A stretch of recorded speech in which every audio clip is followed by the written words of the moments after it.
Praise the Lord. വിലാപങ്ങളുടെ പുസ്തകം 2-ാം അധ്യായം 1 മുതൽ 22 വരെയുള്ള തിരുവചനങ്ങൾ. അയ്യോ, യഹോവ സിയോൻ പുത്രിയെ തന്റെ കോപത്തിൽ മേഘം കൊണ്ട് മറച്ചതെങ്ങനെ? അവൻ ഇസ്രായേലിന്റെ മഹത്വം ആകാശത്തു നിന്ന് ഭൂമിയിൽ ഇട്ടുകളഞ്ഞു. തന്റെ കോപ ദിവസത്തിൽ അവൻ തന്റെ പാദപീഠത്തെ ഓർത്തതുമില്ല. കർത്താവ് കരുണ കാണിക്കാതെ യാക്കോബിന്റെ മേച്ചൽപ്പുറങ്ങളെ ഒക്കെയും നശിപ്പിച്ചിരിക്കുന്നു.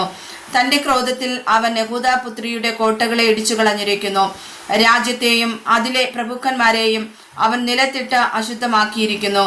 തന്റെ ഉഗ്രകോപത്തിൽ അവൻ ഇസ്രായേലിന്റെ കൊമ്പൊക്കെയും വെട്ടിക്കളഞ്ഞു. തന്റെ വലം കൈയെ അവൻ ശത്രുവിൻ മുമ്പിൽ നിന്ന് പിൻവലിച്ചു കളഞ്ഞു. ചുറ്റും ദഹിപ്പിക്കുന്ന ജ്വാല പോലെ അവൻ യാക്കോബിനെ ദഹിപ്പിച്ചു കളഞ്ഞു. ശത്രു എന്ന പോലെ അവൻ വില്ലുകുലച്ചു. വൈരി എന്ന പോലെ അവൻ വലം കൈ ഓങ്ങി. കണ്ണിന് കൗതുകമുള്ളതൊക്കെയും നശിപ്പിച്ചു കളഞ്ഞു. സിയോൻ പുത്രിയുടെ കൂടാരത്തിൽ തന്റെ ക്രോധം തീ പോലെ ചൊരിഞ്ഞു. കർത്താവ് ശത്രുവെ പോലെ ആയി ഇസ്രായേലിനെ മുടിച്ചു കളഞ്ഞു. അവളുടെ അരമനകളെ ഒക്കെയും മുടിച്ചു. അവളുടെ കോട്ടകളെ നശിപ്പിച്ചു കളഞ്ഞു. യഹൂദാപുത്രിക്ക് ദുഃഖവും വിലാപവും വർദ്ധിപ്പിച്ചിരിക്കുന്നു. അവൻ തിരുനിവാസം ഒരു തോട്ടം പോലെ നീക്കിക്കളഞ്ഞു. തന്റെ ഉത്സവസ്ഥലം നശിപ്പിച്ചിരിക്കുന്നു. യഹോവ സിയോനിൽ ഉത്സവവും ശബത്തും മറക്കുമാറാക്കി. തന്റെ ഉഗ്രകോപത്തിൽ രാജാവിനെയും പുരോഹിതനെയും നിരസിച്ചു കളഞ്ഞു. കർത്താവ് തന്റെ യാഗപീഠം തള്ളിക്കളഞ്ഞു. തന്റെ വിശുദ്ധ മന്ദിരം വെറുത്തിരിക്കുന്നു. അവളുടെ അരമന മതിലുകളെ അവൻ ശത്രുവിന്റെ കയ്യിൽ ഏൽപ്പിച്ചു. അവർ ഉത്സവത്തിൽ എന്ന പോലെ യഹോവയുടെ ആലയത്തിൽ ആരവമുണ്ടാക്കി. യഹോവ സിയോൻ പുത്രിയുടെ മതിൽ നശിപ്പിപ്പാൻ നിർണയിച്ചു. അവൻ അളന്ന് നശിപ്പിക്കുന്നതിൽ നിന്ന് കൈ പിൻവലിച്ചില്ല.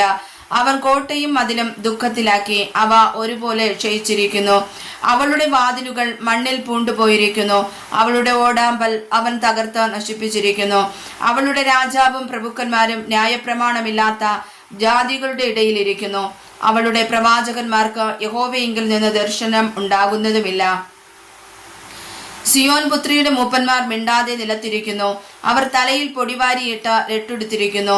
യെരൂശലേം കന്യകമാർ നിലത്തോളം തല താഴ്ത്തുന്നു. എന്റെ ജനത്തിൻ പുത്രിയുടെ നാശം നിമിത്തം ഞാൻ കണ്ണുനീർ വാർത്ത് കണ്ണ് മങ്ങിപ്പോകുന്നു. എന്റെ ഉള്ളം കലങ്ങി കരൽ നിലത്ത് ചൊരിഞ്ഞു വീഴുന്നു. പൈതങ്ങളും ശിശുക്കളും നഗരവീഥികളിൽ തളർന്നു കിടക്കുന്നു.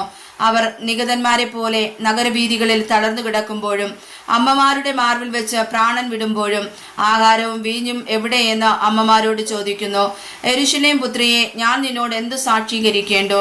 എന്തൊന്നിനെ നിന്നോട് സദൃശമാക്കേണ്ടോ? സിയോൻ പുത്രിയായ കന്യകയെ, ഞാൻ നിന്നെ ആശ്വസിപ്പാൻ എന്തോന്ന് നിന്നോട് ഉപമിക്കേണ്ടോ? നിന്റെ മുറിവ് സമുദ്രം പോലെ വലുതായിരിക്കുന്നു. ആർ നിനക്ക് സൗഖ്യം വരുത്തും? നിന്റെ പ്രവാചകന്മാർ നിനക്ക് ഭോഷത്വവും വ്യാജവും ദർശിച്ചിരിക്കുന്നു. അവർ നിന്റെ പ്രവാസം മാറ്റുവാൻ തക്കവണ്ണം നിന്റെ അകൃത്യം വെളിപ്പെടുത്താതെ വ്യാജവും പ്രവാസ കാരണവുമായ പ്രവാചകം ദർശിച്ചിരിക്കുന്നു. കടന്നുപോകുന്ന ഏവരും നിന്നെ നോക്കി കൈകൊട്ടുന്നു. അവർ യെരൂശലേം പുത്രിയെ ചൊല്ലി ചൂളകുത്തി തലകുലുക്കി. സൗന്ദര്യപൂർത്തി എന്നും സർവ മഹീതല മോദം എന്നും വിളിച്ചുവന്ന നഗരം ഇതു തന്നെയോ എന്ന് ചോദിക്കുന്നു. നിന്റെ ശത്രുക്കളൊക്കെയും നിന്റെ നേരെ വായ് പിളർക്കുന്നു. അവർ ചൂളകുത്തി പല്ലുകടിച്ചു. നാം അവളെ വിഴുങ്ങിക്കളഞ്ഞു. നാം കാത്തിരുന്ന ദിവസം ഇതുതന്നെ. നമുക്ക് സാധ്യമായി നാം കണ്ടു. രസിപ്പാൻ ഇടയായല്ലോ എന്ന് പറയുന്നു. യഹോവ നിർണയിച്ചത് അനുഷ്ഠിച്ചിരിക്കുന്നു. പുരാതന കാലത്ത് അരുളി ചെയ്തത് നിവർത്തിച്ചിരിക്കുന്നു. കരുണ കൂടാതെ അവൻ ഇടിച്ചു കളഞ്ഞു. അവൻ ശത്രുവിനെ നിന്നെ ചൊല്ലി സന്തോഷിപ്പിച്ചു. വൈരികളുടെ കൊമ്പ് ഉയർത്തിയിരിക്കുന്നു. അവരുടെ ഹൃദയം കർത്താവിനോട് നിലവിളിച്ചു. സിയോൻ പുത്രിയുടെ മതിലെ, രാവും പകലും ഓരോല കണ്ണുനീരൊഴുക്കുക. നിനക്ക് തന്നെ സ്വസ്ഥത നൽകരുത്. നിന്റെ കൺമണി വിശ്രമിക്കുകയും അരുത്. രാത്രിയിൽ യാമ ആരംഭത്തിങ്കൽ എഴുന്നേറ്റ് നിലവിളിക്കാം. നിന്റെ ഹൃദയത്തെ വെള്ളം പോലെ കർത്തൃ സന്നിധിയിൽ പകരുക. വീഥികളുടെ തലയ്ക്കലൊക്കെയും വിശപ്പ് കൊണ്ട് തളർന്നു കിടക്കുന്ന നിന്റെ കുഞ്ഞുങ്ങളുടെ ജീവരക്ഷയ്ക്കായി അവങ്കിലേക്ക് കൈമലർത്തുക. യഹോവേ, ആരോടാകുന്നു നീ ഇങ്ങനെ ചെയ്തതെന്ന് ഓർത്ത് കടാക്ഷിക്കണമേ. സ്ത്രീകൾ ഗർഭഫലത്തെ കയ്യിൽ താലോലിച്ചു പോരുന്ന കുഞ്ഞുങ്ങളെ തന്നെ തിന്നേണമോ? കർത്താവിന്റെ വിശുദ്ധ മന്ദിരത്തിൽ പുരോഹിതനും പ്രവാചകനും കൊല്ലപ്പെടേണമോ? വീഥികളിൽ ബാലനും വൃദ്ധനും നിലത്ത് കിടക്കുന്നു. എന്റെ കന്യകമാരും യൗവനക്കാരും വാൾ കൊണ്ട് വീണിരിക്കുന്നു. നിന്റെ കോപ ദിവസത്തിൽ നീ അവരെ കൊന്ന് കരുണ കൂടാതെ അറുത്തു കളഞ്ഞു.